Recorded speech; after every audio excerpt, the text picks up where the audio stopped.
Hello everybody, welcome back to another video, and today we're going to be ranking the Halloween films. So, this list is going to be a lot different than my Friday 13th and Nightmare on Elm Street list. So I feel like those lists at least had some consistency. Obviously, a lot of people would put Freddy's Dead below the remake, but of course, the remake's probably the worst, in my opinion. Objectively, it's not the worst horror film of all time, but it's my least favorite horror film of all time. But I actually tried to watch it again. It's just a very boring film. I actually tried to watch it a couple days ago. I could not stand it. But on to Halloween. The thing about Halloween is my opinions are very different in this franchise compared to the other ones. But I am pretty sure my number 13th on this list, 13th place, is pretty consistent with everybody else. Number 13, Halloween Resurrection. Halloween Resurrection really tried to get in with a good idea, the streaming idea, which is really cool. But the way they handled Laurie, the way they wrote off H2O's great ending of Michael getting decapitated, you could have done so many things better, with this film.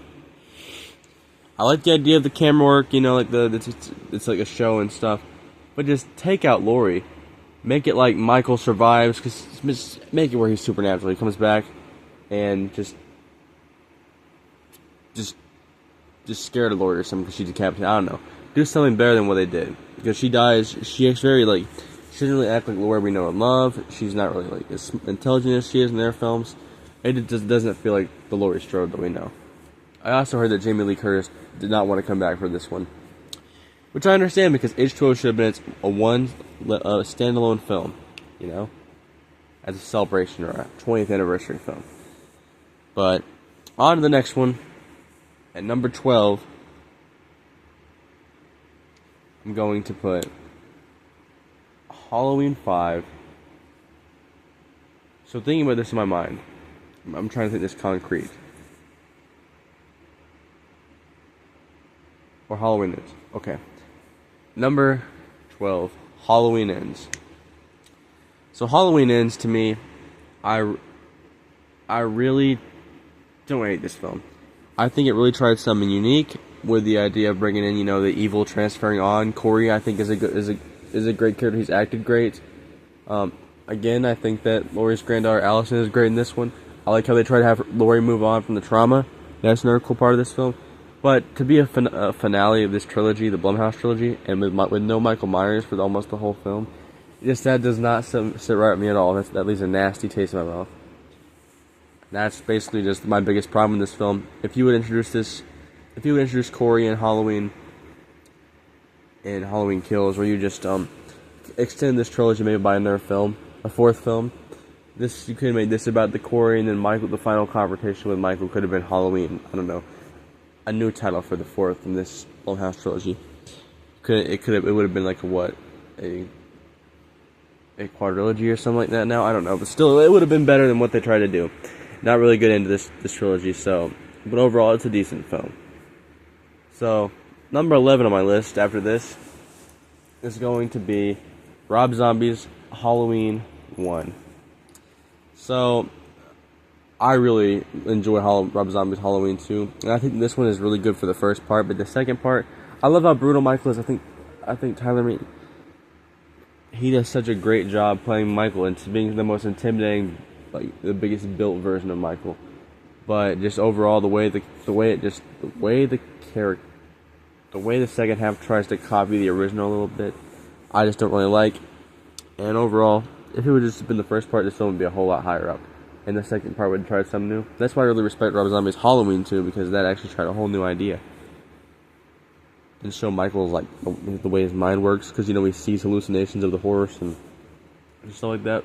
It's a very kind of batshit insane type movie, but it's the kind of batshit insane I like. So, number 10 for me is going to be Halloween 5. So, a lot of people hate this film the most in the franchise, but I honestly don't hate this at all. And actually, I'd be quite obligated to say right now that I'm tricking you guys. The actual one in this film right here at number 10 is Halloween 4. So, look, Halloween 4, I really enjoy Rachel's character. I think she's great, but I honestly prefer Halloween 5 a little bit better. And I think that Jamie's better in Halloween 5. Her acting is a lot better. Like, she gets to do more with the acting, like the silent acting and things like that. Plus, Michael's mask is the worst in the whole franchise in this film. Very terrible. Well, H2O might have been a little bit worse, but with all its different masks. But this is just this film's mask is pretty bad. But I do enjoy the performance of Michael, though. I will say that, and I think that Loomis is really good in this one. He's really insane in Halloween 5, which makes for a fun performance. But still, he's really extremely crazy, and he feels so far gone from the original. So, but yeah, overall, I think Halloween 5, in my opinion, is still better than Halloween 4. That's why. But I make no mistake, I love Halloween 4, but it's not Halloween. I still like Halloween 5 a little bit better. So at number 9, Halloween 5, The Revenge of Michael Myers. So this film, like I said, I think that Danielle Harris gets a better chance to be great. I think Jamie's great in this one. I think that Tina A is bad, people say she is. Although Rachel is better, I think. And I do like the psyche connection with Michael, and I do think it's kind of cool we see him as he's more of like a puppet in this trilogy, the Cult of Thorn trilogy. The cult controls him, so he's more like a puppet type thing. And we see the human Michael. You don't really see that much when he cries for Jamie.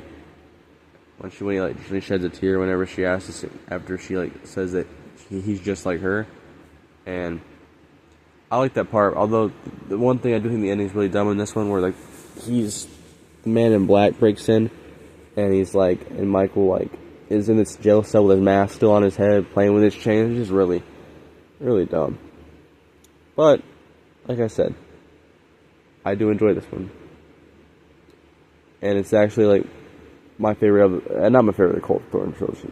That one comes up soon, but not the next one, because number 8 is 2018's Halloween. So I like this one. It's gory. It's got good gore. I think Michael is played great by James Jude Courtney. I think that I do not like the way Laurie was written. They make her really. The trauma doesn't really feel. I mean, obviously trauma is different, but I feel like if you would have, like I said in the review, kept Halloween 2 canon, the stuff she went through that night, I think you might have a little more reason to show how much what it's done to her, because it feels like it's a little more realistic. Because that adds, all the deaths she went through at the hospital too was I think arguably worse, and not to mention she found out that her brother, although I don't know if she found out after. I don't think we ever saw her finding out in the film, but think about the stuff she went through. She saw that multiple dead bodies more than she saw in the original. So yeah, overall, that trauma would have made a lot of sense. But still, though, I think Jamie Lee Curtis does great. I think that Judy Greer does great as Karen. I think Andy does great as Allison. And I do think I even like Frank's character, the officer, and Sartain. He's crazy, but he's decent. But this is a really good return to form. This kind of launched the whole what do they call it, requel, where it retcons most of the sequels and just keeps the original in continuity. So it started that whole new trend, and overall, it was a good launching point for this trilogy. I think Halloween Kills takes that and runs with it. I think Ends does too in a way, but wasn't the right time for it to introduce its new ideas. So at number 7 is Halloween. I'm trying to decide which one I want to put here, because number 7 is going to be Rob Zombie's Halloween 2. So this film, to me, I love just how much Rob Zombie did not care. He was given the blessing to make the movie he wanted to, and he makes Michael into this. You get to see Michael's psychology. He kind of walks around like a hobo kind of, and puts when he's ready to kill again, he puts the mask back on. And I do like the way that Scout Taylor Compton got it right this time. That she portrays Laurie in this traumatized, messed up form, and we see at the end she's insane. I believe it's the theatrical ending where she doesn't get shot. They just take her to a mental hospital because she's became so insane by all these events that have happened to her. Again, Danielle Harris is great as Annie. Unfortunately, she passes away. And let's give some credit to Brad Dourif, who plays again Sheriff Breck in this one. I know he's I'm a big fan of him because of Chucky films and stuff, but he is so great in this.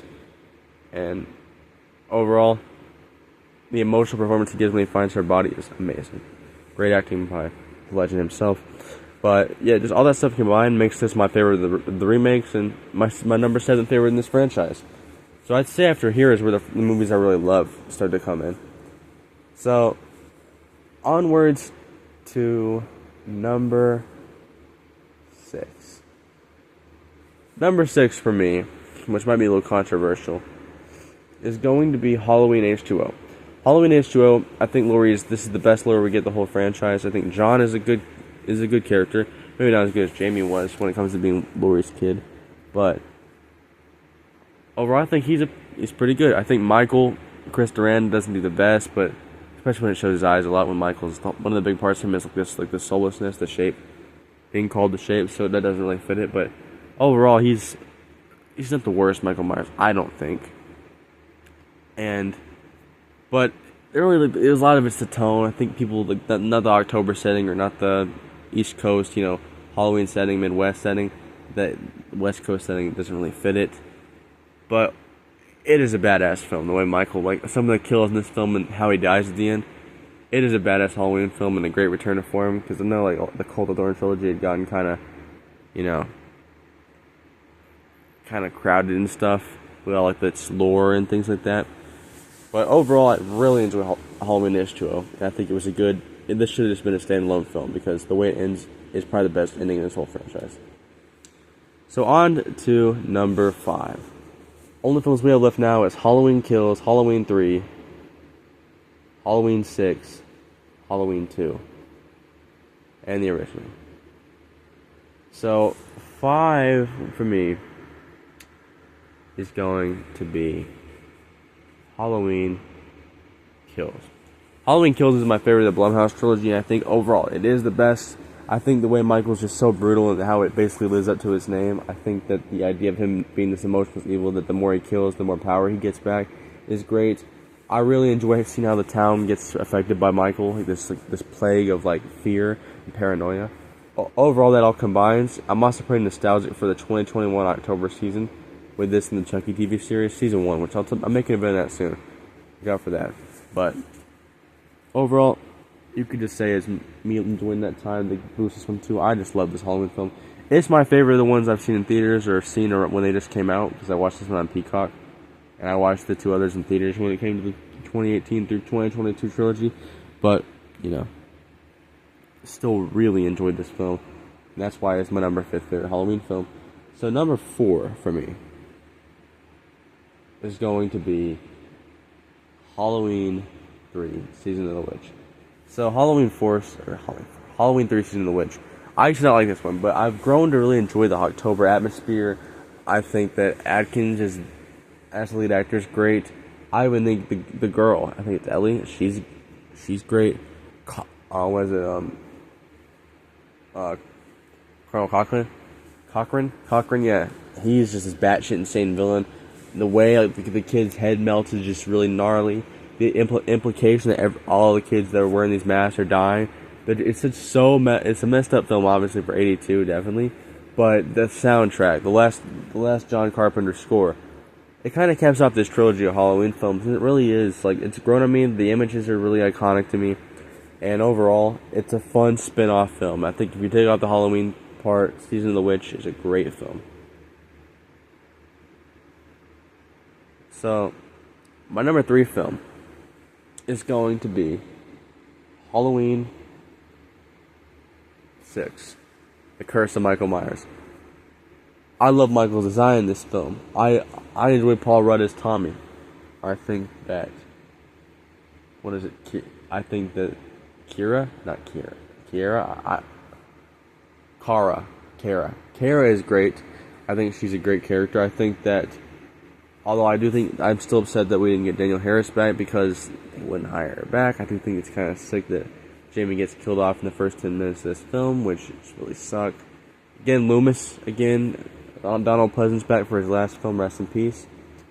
And that one scene, I hate the strobe lights because I know people like, especially if you have epilepsy, I know that can like really mess with you. But if it wasn't that, that's a badass scene. Him walking in there with choosing the knife, the long surgical machete, and just dishing them out, turning against the Colt. Seeing how Michael's backstory is nice, and just overall, it has this great October feeling to it.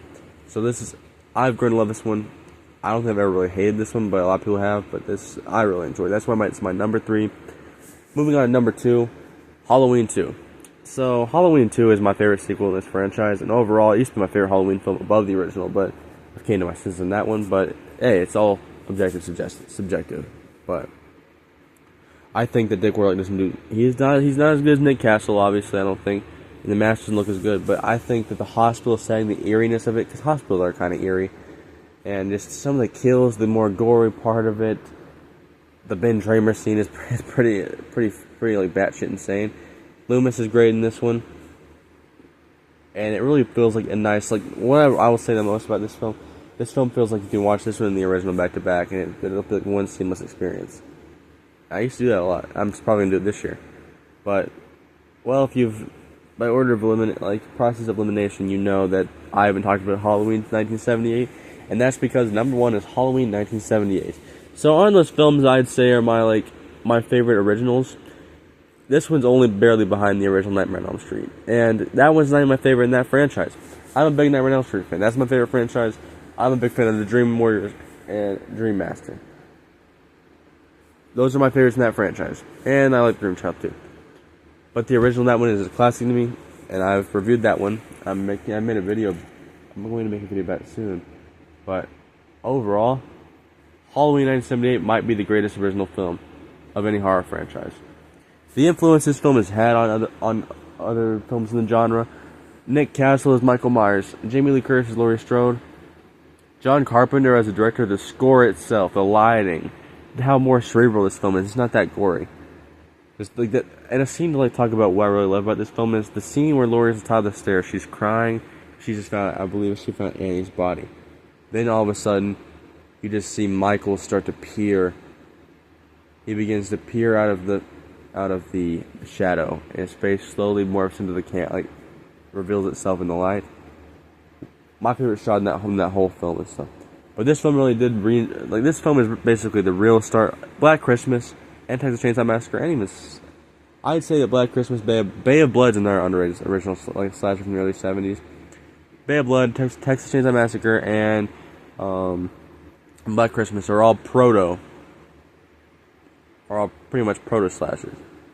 But Halloween is one that really perfected the plot of a slasher. So we have to thank for a lot of the Friday the 13th films. Those are basically, the original was stated it was a ripoff. But although I think that franchise is a lot more consistent than this franchise, overall I love Michael Myers, and thank you, John Carpenter, for this masterpiece you gave us of a character and of the score and this original film. And that'll do it for this one, guys, and for my Halloween reviews. It has been an interesting series. It's not my favorite, definitely. It's probably it's in the top 6 around there. I would say that Chucky, Freddy, and Jason all really much are above Michael when it comes to the franchise. But overall, I really do enjoy this movie, and the original, and I do enjoy some of the other ones. But that's it for this one. I love you guys. Take care. Stay blessed. I'll see you next one. Bye-bye.